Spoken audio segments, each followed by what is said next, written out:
Assalamualaikum warahmatullahi wabarakatuh. Sahabat yang dirahmati Allah Subhanahu wa taala. Di saat umat Islam mulai tercerahkan soal narasi radikalisme yang nyata-nyata hanya sebagai tipu-tipu dan sinetron barat, kini justru pemerintah Indonesia gagal paham dan mempertegas kembali narasi ini melalui statement-statement beberapa menteri. Ada kecurigaan tentu saja muncul terkait strategi di balik narasi radikalisme ini. Pertama, narasi radikalisme adalah merupakan strategi adu domba antar umat Islam karena oligarki global dan lokal telah menetapkan mana suatu kelompok dinyatakan radikal dan mana yang dinyatakan moderat. Lalu dengan pemetaan itu mereka ajak dan rangkul kelompok moderat untuk memukul dan membasmi kelompok yang dituding radikal. Padahal sejatinya dalam pandangan para oligarki global itu, seluruh muslim adalah radikal tanpa kecuali. Yang kedua, kecurigaan umat Islam bahwasanya narasi radikalisme ini tidak lain adalah sebagai upaya pendangkalan ajaran Islam. Sebab jika ada muslim yang meyakini 100% akan kebenaran Islam, mereka akan disebut sebagai kaum radikal. Kecurigaan yang ketiga, bahwa narasi radikalisme adalah merupakan upaya untuk menghadang kebangkitan Islam di seluruh dunia, termasuk Indonesia tanpa kecuali. Maka, setiap muslim yang menyerukan kebangkitan Islam dengan semangat menerapkan Islam secara kafah, pasti akan disebut sebagai kaum radikal. Kecurigaan keempat, narasi radikalisme adalah cara buruk politik barat agar mereka tetap bisa bercokol dan menjajah serta menjarah kekayaan alam negeri-negeri berpenduduk muslim. Bahkan, bukan hanya barat yang menjajah negeri muslim, kini blok timur pun ikut menjajah dan menjarah kekayaan negeri-negeri muslim. Maka pola stigmatisasi atas nama radikalisme ini seolah-olah menginginkan Islam hancur dan umatnya terpecah belah. Sangat disayangkan, Indonesia sebagai negeri mayoritas penduduknya beragama Islam, tapi yang paling disudutkan adalah kaum muslimin. Lebih serem yang pakai cadar daripada yang pakai rok mini. Lebih menakutkan orang yang berjenggot daripada orang yang tatoan. Memakai kaos atau baju tauhid ditangkapi, tetapi yang memakai baju kaos PKI dibiarkan. Lebih curiga kepada orang yang rajin ibadah di masjid daripada orang yang mabuk-mabukan dan bermain judi. Diduga teroris, langsung tembak di tempat, sementara bandar narkoba internasional dan lokal bisa dinego.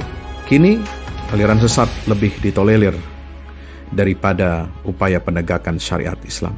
Apakah dunia sudah terbalik-balik? Yang melaksanakan sunnah dibilang radikal, namun yang nyeleneh dibilang toleran.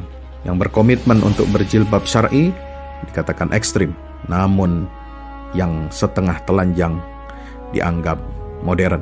Yang menikah lagi dibilang penjahat, namun yang main pelacur mereka dikatakan biasa, itulah lelaki. Yang muda sholat 5 waktu diwaspadai dan dianggap sebagai bibit kaum radikal teroris, namun muda yang tidak sholat dimaklumi karena mereka masih muda. Yang jenggotan rajin mengaji ke masjid dibilang teroris, namun yang jenggotan rajin dugem dibilang keren. Yang hadir di majelis ilmu, di majelis taklim pekanan disebut fanatik, namun yang ke bioskop bergandengan tangan dengan bukan muhrim setiap hari dibilang anak gaul. Yang hafal Quran 30 juz dianggap militan dan membahayakan, namun yang ranjingan musik-musik barat dibilang hebat. Yang anaknya dijilbabin walaupun masih kecil dianggap keterlaluan dan melanggar HAM.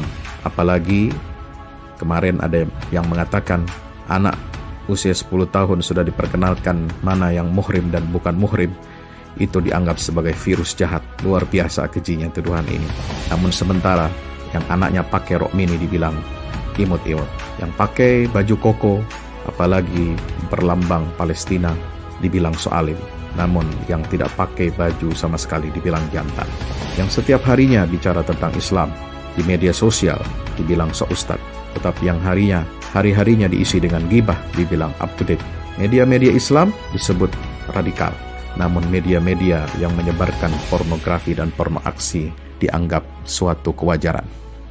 Marilah kita renungi sabda Nabi SAW. Bada'al Islamu ghariban wa sayaudu kama bada'a ghariban fatuba lil ghuraba. Islam muncul, kata Rasulullah, dalam keadaan terasing, dan ia akan kembali di akhir zaman dalam keadaan terasing. Maka beruntunglah orang-orang yang terasingkan itu. Hadis riwayat Imam Muslim. Para sahabat bertanya, siapakah orang asing itu? Maka Nabi SAW menjawab, mereka adalah orang-orang yang senantiasa melakukan kebaikan di tengah-tengah kerusakan umat. Saudaraku yang dirahmati Allah, mari kita selamatkan Indonesia, negeri warisan para wali dan ulama yang diberkahi Allah ini, dengan kita istiqamah menegakkan tauhid, menyebarkan dakwah amar ma'ruf nahi munkar, dan mendidik anak cucu kita untuk menyiapkan generasi Al-Maidah 54. In tansurullah yansurukum wa yuthabbit aqdamakum. Jika kalian tolong agama Allah, maka Allah pasti akan menolong kita dan mengokohkan kedudukan kita di muka bumi ini. Wallahu a'lam bishawab. Wassalamualaikum warahmatullahi wabarakatuh.